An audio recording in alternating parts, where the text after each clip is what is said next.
কিছু ঘটনা ঘটে যায় যা রাজনৈতিক বিতর্ককে ছাড়িয়ে সরাসরি রাষ্ট্রীয় স্বচ্ছতার প্রশ্ন তুলে দেয়। সদ্য বিদায়ী অন্তর্বর্তী সরকারের প্রধান উপদেষ্টা অধ্যাপক মোহাম্মদ ইউনূসকে ঘিরে ঠিক এমনই এক নতুন রহস্য তৈরি হয়েছে, যা একটি সরকারি গেজেট যা জারি হয়েছে, কার্যকর হয়েছে, কিন্তু সরকারি ওয়েবসাইটে খুঁজে পাওয়া যাচ্ছে না। ঘটনার শুরু 10 ফেব্রুয়ারি ত্রয়োদশ জাতীয় সংসদ নির্বাচনের মাত্র দুদিন আগে একটি প্রজ্ঞাপন জারি হয়। সেখানে বলা হয়, বিশেষ নিরাপত্তা আইন 2021 অনুযায়ী দায়িত্ব হস্তান্তরের পর 1 বছরের জন্য অধ্যাপক ইউনূসকে অতি গুরুত্বপূর্ণ ব্যক্তি বা ভিভিআইপি ঘোষণা করা হলো। অর্থাৎ ক্ষমতা ছাড়ার পরও তিনি পাবেন স্পেশাল সিকিউরিটি ফোর্স অর্থাৎ এসএসএফ এর পূর্ণ নিরাপত্তা সুবিধা। সবকিছুই যেন নিয়মের মধ্যেই ছিল, কিন্তু প্রশ্ন তৈরি হলো পরে যখন দেখা গেল সরকারি মুদ্রণালয় বা বিজি প্রেসের ওয়েবসাইটে সেই গেজেটের কোনো অস্তিত্বই নেই। সরকারি গেজেট সাধারণত রাষ্ট্রের সবচেয়ে আনুষ্ঠানিক নথি, আইন, বিধিমালা, নিয়োগ সংক্রান্ত সবকিছুই সেখানে সংরক্ষিত থাকে। পুরনো গেজেট পর্যন্ত পাওয়া যায় অনলাইনে।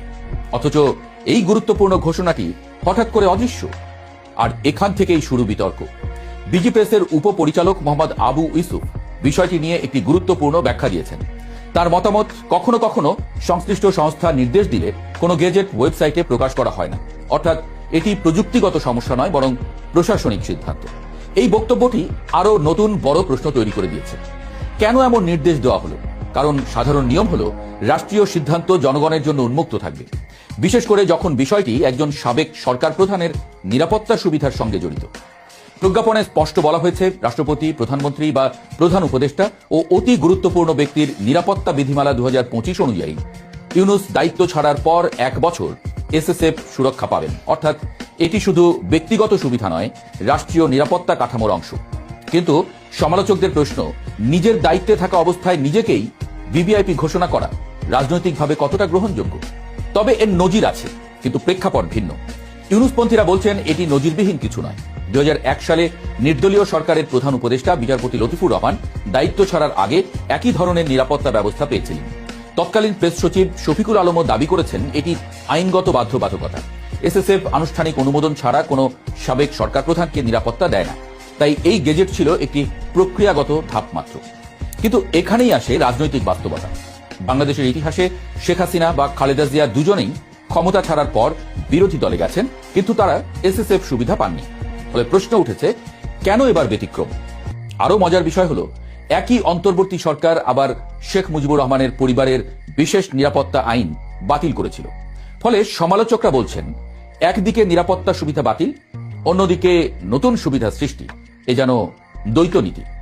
সময়টা ছিল অত্যন্ত স্পর্শকাতর।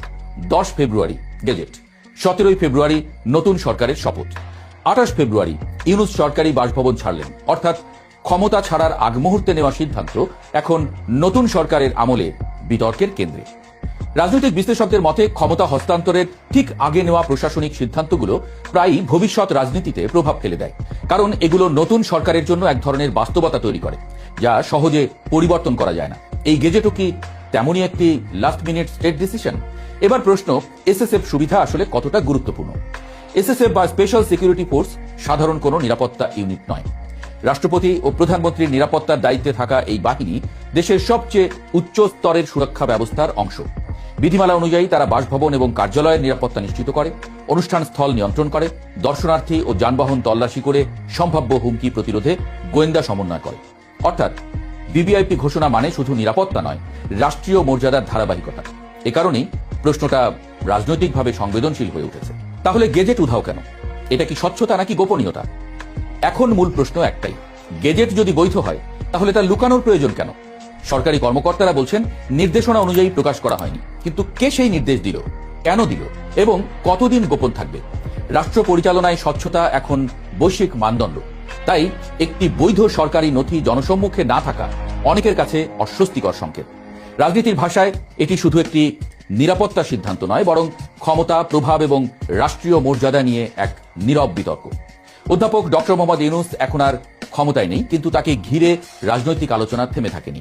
বরং এই গেজেট বিতর্ক নতুন করে প্রশ্ন তুলেছে, রাষ্ট্রের সিদ্ধান্ত কি ব্যক্তি নির্ভর হতে পারে নাকি আইনই শেষ কথা? গেজেটটি প্রকাশ পেলে হয়তো বিতর্ক কমবে, কিন্তু যতদিন এটি অদৃশ্য থাকবে ততদিন প্রশ্নও থাকবে। ক্ষমতা ছাড়ার আগের এই সিদ্ধান্ত কি ছিল প্রশাসনিক নিয়ম নাকি রাজনৈতিক দূরদর্শিতা? বাংলাদেশের রাজনীতিতে অনেক নাটক দেখা গেছে, কিন্তু কখনো কখনো সবচেয়ে বড় গল্পটি লেখা হয় একটি অনুপস্থিত নথিকে ঘিরে, আর এই গল্পের শেষ অধ্যায় এখনো লেখা বাকি। ইউনূস সরকার নতুন সরকারকে যে বিপদের মহাসাগরে ফেলে গেছে, সেই বিপদ থেকে উদ্ধারের জন্য সরকার বোধহয় একটা রিস্কি সিদ্ধান্ত নিতে চলেছে।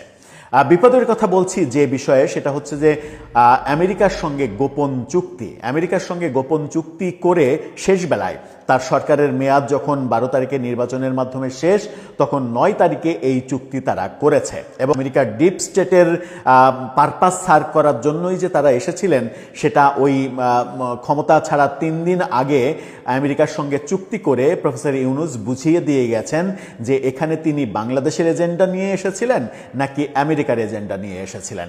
সেই চুক্তির ফলে সেই অজানা, অচেনা এবং বাস্তবায়ন দুরূহ চুক্তির ফলে নতুন সরকারকে যে বিপদের মহাসমুদ্রে ফেলে গেছেন, সেই বিপদ থেকে উদ্ধার হতে নতুন সরকার একটা রিস্কি সিদ্ধান্ত নিতে চলেছে। রিস্কি সিদ্ধান্তটা কি? যে বাণিজ্য চুক্তি হয়েছে, সেই বাণিজ্য চুক্তি নতুন সরকার আমেরিকার সঙ্গে বাস্তবায়ন করবে না। কি ভয়াবহ ব্যাপার!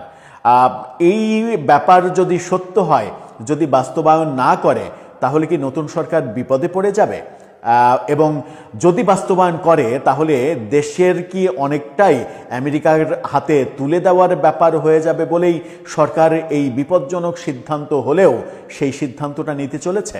চলুন একটু জেনে দেখি সরকার কি ভাবছে নতুন চুক্তি বিষয়ে, এবং এর জন্য প্রয়োজনে প্রফেসর ইউনূসকে কাঠগড়ায় দাঁড় করানো হবে কিনা, সেটাও একটা প্রশ্ন হয়ে আসবে সামনে। যে বাণিজ্য চুক্তি, সেই বাণিজ্য চুক্তি বাস্তবায়ন না করার মোটামুটি নীতিগত সিদ্ধান্ত নিয়ে নিয়েছে সরকার, এরকম একটা ভয়াবহ তথ্য নিশ্চিত করছে দৈনিক সমকাল। তার শিরোনামটা দেখে নিন।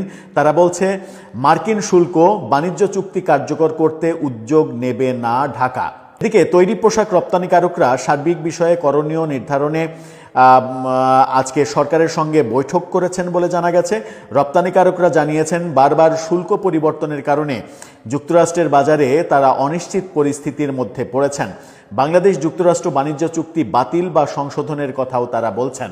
অর্থাৎ গার্মেন্টস ব্যবসায়ীরা এই চুক্তি বাতিল অথবা সংশোধন করতে হবে সেই কথা বলছেন, অথচ প্রফেসর ইউনূস এই চুক্তি নাকি দেশের স্বার্থে করে গেছেন। ক্ষমতা ছাড়ার 2 দিন আগে 9 তারিখে এই মহা সর্বনাশা চুক্তি করে গেছেন, যেটা ব্যবসায়ীরা বলছে হয় বাতিল করতে হবে নতুবা সংশোধন করতে হবে। আর চিফ মাহবুবুর রহমান সমকালকে বলেছেন, বাংলাদেশ ও যুক্তরাষ্ট্রের মধ্যে পারস্পরিক বাণিজ্য চুক্তি সই হলেও তা এখনো কার্যকর হয়নি। চুক্তি কার্যকর করতে 2 দেশের আনুষ্ঠানিক অনুমোদন বা রেটিফিকেশন প্রয়োজন। আপাতত বাংলাদেশ রেটিফিকেশন করবে না, তবে যুক্তরাষ্ট্র যদি অনুমোদন করে, বাংলাদেশকে অবহিত করে, তাহলে বাংলাদেশ তার প্রতিক্রিয়া জানাবে। তখন বাংলাদেশের পক্ষ থেকে জানতে চাওয়া হবে, যুক্তরাষ্ট্রের সুপ্রিম কোর্ট পাল্টা শুল্ক অবৈধ ঘোষণা করলেও তারা কিসের ভিত্তিতে সেটা অনুমোদন করছে।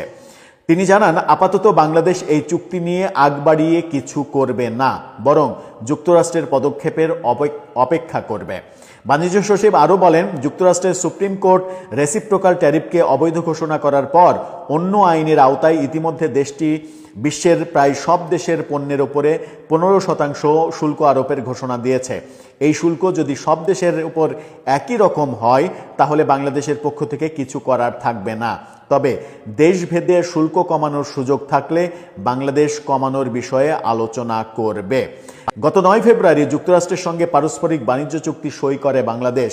চুক্তি অনুযায়ী উভয় পক্ষ নিজ নিজ আইনগত প্রক্রিয়া সম্পন্ন হয়েছে মর্মে লিখিত নোটিশ বিনিময়ের 60 দিন পর এটি কার্যকর হবে। তবে পারস্পরিক সম্মতিতে অন্য কোনো তারিখও নির্ধারণ করা যেতে পারে বলে চুক্তিতে বলা হয়েছে। আবার যে কোনো পক্ষ লিখিত নোটিশ দিয়ে চুক্তি বাতিল করতে পারবে। শেখ ইউনূসের আজীবনের কর্মকাণ্ড দিয়ে সেটা মোকাবেলা করা সম্ভব না। অর্থাৎ বিপদের মহাসাগরে ফেলে গেছেন প্রফেসর ইউনূস নতুন সরকারকে।